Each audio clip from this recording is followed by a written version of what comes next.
નર્મદામાં ચૈતર વસાવા અને મનસુખ વસાવાના વિવાદમાં સુડી વચ્ચે સોપારી જેવી હાલત નર્મદાના કલેક્ટરની થઈ છે। નર્મદામાં 75 લાખના તોડનો આરોપ ચૈતર વસાવા પર લાગે છે અને ચૈતર વસાવા જ્યારે કલેક્ટરને ખુલાસો માંગવા જાય છે ત્યારે કોઈ પણ માંગણી થઈ હોવાનો કલેક્ટર ઇનકાર કરે છે।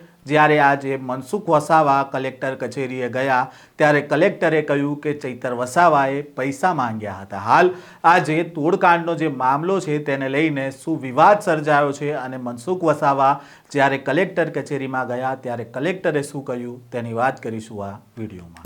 વૈષ્ણવજન તો તેને કહીએ જે પીડ પરાઈ જાનાને રે। નમસ્કાર, નવજીવન ન્યૂઝમાં આપનું સ્વાગત છે। હું છું જયંત દાફડા। નર્મદા જિલ્લામાં વડાપ્રધાન નરેન્દ્ર મોદીના કાર્યક્રમના હિસાબને લઈને શરૂ થયેલો વિવાદ હવે ચરમસીમાએ પહોંચ્યો છે। ભરૂચના સાંસદ મનસુખ વસાવા અને ડેડિયાપાડાના ધારાસભ્ય ચૈતર વસાવા વચ્ચેના આક્ષેપ પ્રતિ આક્ષેપ વચ્ચે નર્મદામાં રાજકારણમાં ખળભળાટ મચ્યો છે। સાંસદે ધારાસભ્ય પર 75 લાખ રૂપિયાના તોડ કરવાનો ગંભીર આરોપ લગાવ્યો છે, તો બીજી તરફ જિલ્લા કલેક્ટરના વલણને લઈને રોષે ભરાયેલા સાંસદ મનસુખ વસાવા આજે કલેક્ટર કચેરીએ પહોંચ્યા હતા અને નર્મદા જિલ્લામાં ચર્ચાસ્પદ બનેલા 75 લાખ રૂપિયાના તોડકાંડને લઈને આજે મોટો વળાંક પણ આવ્યો। નર્મદા જિલ્લા કલેક્ટર સંજય મોદીએ પોતાના અગાઉના નિવેદનથી યુટર્ન લઈને સાંસદ મનસુખ વસાવાની વાતને તેમણે સ્વીકારી હોવાનું સામે આવ્યું છે અને કલેક્ટરે મનસુખ વસાવા સામે શું કહ્યું તે પણ સાંભળો। આજે સાચી હકીકત પ્રજા સમક્ષ અમારી મૂકી હતી અને ભવિષ્યમાં આવું કોઈ પણ અધિકારીને કોઈ પણ ડરાવે ધમકાવે નહીં તો સાહેબ આવી રીતના છાસવારે સંકલનમાં પ્રશ્ન પૂછશે અધિકારીઓને આગેવાનો અને પછી પાછળથી આ રીતના કોઈક ને કોઈક રીતના આવો દબાવીને નાણાકીય વહીવટની બધી માંગણી કરશે તો જિલ્લાનો વહીવટ આમાં સાહેબ ચાલવાનો નથી। અધિકારીઓ ડરના માહોલમાં કામ કરશે એટલે એ ઉદ્દેશ્યથી મારે આપણે ખુલ્લું પાડ્યું ને સાહેબ આપ પણ જાણો, હું જાણું છું અને બાકીના બીજા પણ અધિકારીઓ ત્યાં હતા, બધા જાણો છો કે આપણી ત્યાં વાત થઈ હતી અને તમને પણ કાર્યપાલક ઇજનેરે કહ્યું કે ભાઈ ધારાસભ્ય ચૈતર વસાવા આ રીતના પૈસાની માંગણી કરે છે અને અનિલભાઈને આપણે બધાની વાતચીત થઈ હતી તો ભાઈ મેં એવું કહ્યું એને પૈસા નહીં આપવાના, પૈસા એને શેના આપવાના, આ રીતના આપણે બહુ સ્પષ્ટ વાત થઈ હતી। તો સાહેબ એ સ્વાભાવિક છે કે અહીંયા આવ્યા, મીડિયાની સાથે આવ્યા હશે એટલે તમે તમારી રીતના એને જે જવાબ આપ્યો હશે મેં જોયો છે, તમે બહુ ક્લિયર કીધું વાત ખોટી છે। હવે એ કયા ઉદ્દેશી તમે અહીંયા વાત નથી થઈ એવું તમે કહેવા માંગ્યો મને ખબર નહીં, બરોબર। તો સાહેબ આ જો એના અનુસંધાને એક આપણે પત્ર આપું છું અને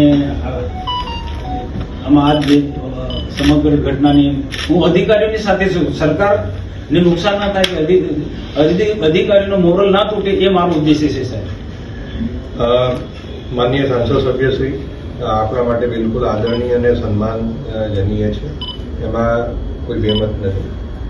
બીજું કે જે એમને મુદ્દાઓ કીધા એ મુદ્દાઓને પણ હું સમર્થન આપું છું અને જે માનનીય સંસદ સભ્યશ્રીએ કીધું એ પ્રમાણે હેલીપેડ પર અમારે વાત થઈ હતી અને એ એક્ઝિક્યુટિવ એન્જિનિયર સ્ટેટ જે છે એના મારફત આ વાત જણાવી હતી અને આ મુદ્દે જે ડેડિયાપાડા ધારાસભ્યશ્રીએ જે આવેદન આપ્યું છે એની મેં તપાસ પણ સોંપી દીધી છે અને એ વાત મેં હેલીપેડ પર કીધી હતી। એમને જે એમના લેટરમાં કીધું કે અહીંયા કાર્યાલયમાં મારી ચેમ્બરમાં વાત કરી તો એ વાત ખોટી છે, પણ હેલીપેડ પર આ વાત થયેલી અને આવી રીતના રૂપિયાની માંગણી થઈ છે એ પણ ત્યાં હેલીપેડ પર થયેલી અને બીજું કે એ સીધી મારી સાથે એમને ટોક નથી કરી પણ એક્ઝિક્યુટિવ એન્જિનિયરને મારફત કોન્ટ્રાક્ટરો મારફત આ માંગણી કરી છે એ વાત મારે અન્ય સંસદ સભ્યશ્રી જોડે થઈ હતી।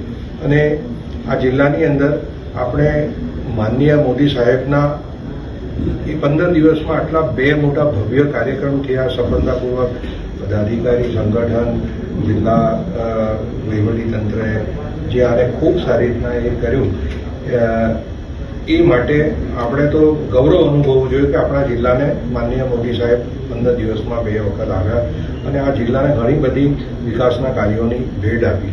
તો આ તબક્કે હું પદાધિકારી સંગઠન માનનીય સાંસદ સભ્યશ્રી તમામનો આભાર માનું છું. Thank you.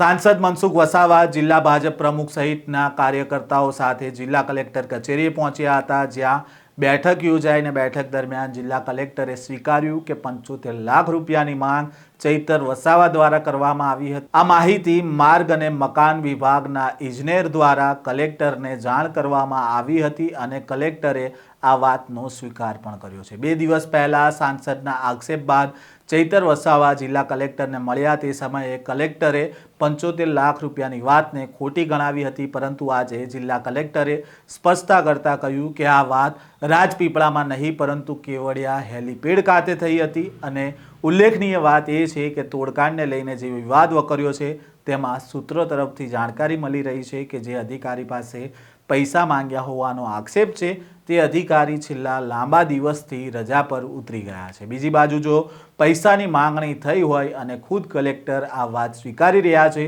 તો કલેક્ટર શા માટે આ મામલે ફરિયાદ નથી નોંધાવતા તેને લઈને પણ પ્રશ્ન ઊભા થઈ રહ્યા છે. આ તોડકાંડને લઈને તમારો શું મત છે કોમેન્ટ બોક્સમાં તમારો મત જણાવજો. આ પ્રકારના સમાચાર સાથે ફરી મળીશું. નવજીવન ન્યૂઝ સાથે જોડાયેલા રહેજો.